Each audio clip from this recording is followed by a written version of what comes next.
All right, so if you're a real estate investor, you know the game. It's all about growing your portfolio, right? Building that wealth. But there's always that one big obstacle that pops up right after you make a great sale. Yep, I'm talking about the tax bill. But what if I told you there's a really powerful way to, well, to sidestep that entire bill and keep all of your money working for you? Let's get into it.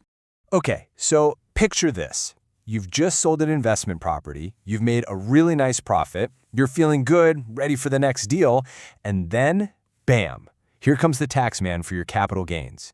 And that tax, man, it can feel like a penalty for doing well. You know? It just takes this huge bite out of your hard-earned profit. But what if you could just legally hit the pause button on paying that whole thing? Well, turns out you totally can. It's all thanks to this thing called a 1031 exchange. Yeah, it's named after its section in the IRS tax code, but don't let that intimidate you. The idea behind it is actually super simple, but really, really powerful. You just sell one investment property, and you roll all the money directly into another one. You're basically kicking that tax bill way down the road. So why is this such a game changer? Well, it's all about unleashing the full power of your equity. This isn't just about dodging a tax bill for a year. No. It's about letting your entire profit, every single dollar, get back to work for you. It lets your money compound and grow in a way that's it's impossible when you're losing a huge slice to taxes every single time you make a move. So let's break down what this really means for you.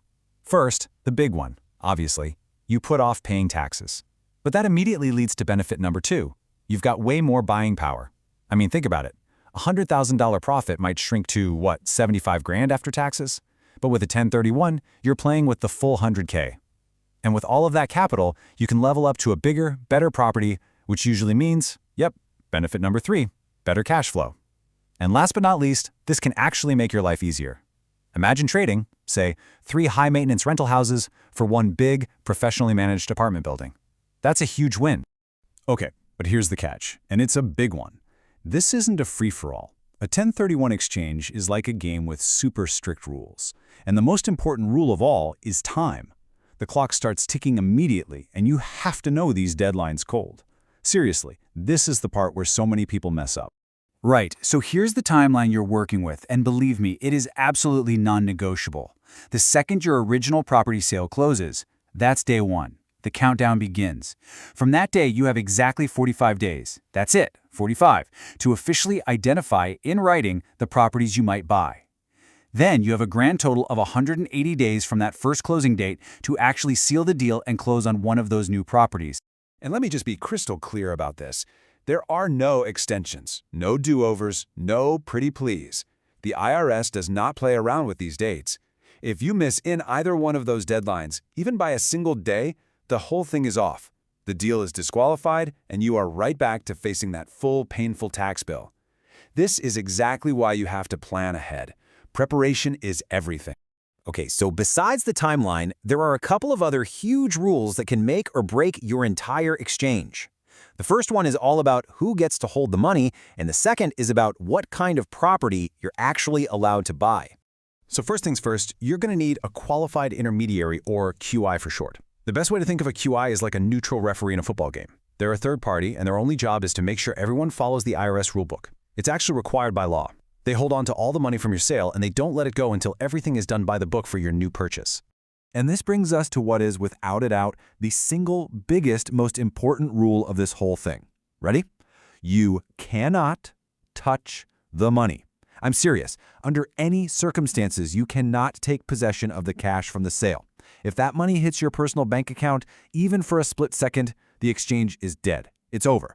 The funds absolutely must go straight from the closing table to your qualified intermediary. No detour. All right, so what kind of property can you actually buy? The IRS calls it a like-kind property. Now that sounds specific, but it's actually pretty broad. It just means any property that's held for business or investment. So yeah, you could swap a rental house for a big apartment building, or an office building for a piece of investment land. What you can't do is trade into personal property. So your main home is out, your vacation home, nope. And those fix and flips, they don't qualify either. Okay, so now we've got the rules down. Let's shift gears and talk strategy. Why would you even bother with all this? Well, it's all about making a smarter, more strategic move for your entire investment portfolio. You know, investors use the 1031 for all kinds of reasons. Maybe you want to trade up from an old, tired property to a shiny new one in a much better part of town. Or maybe your goal is to increase your monthly income, so you swap a single-family rental for a duplex or a triplex.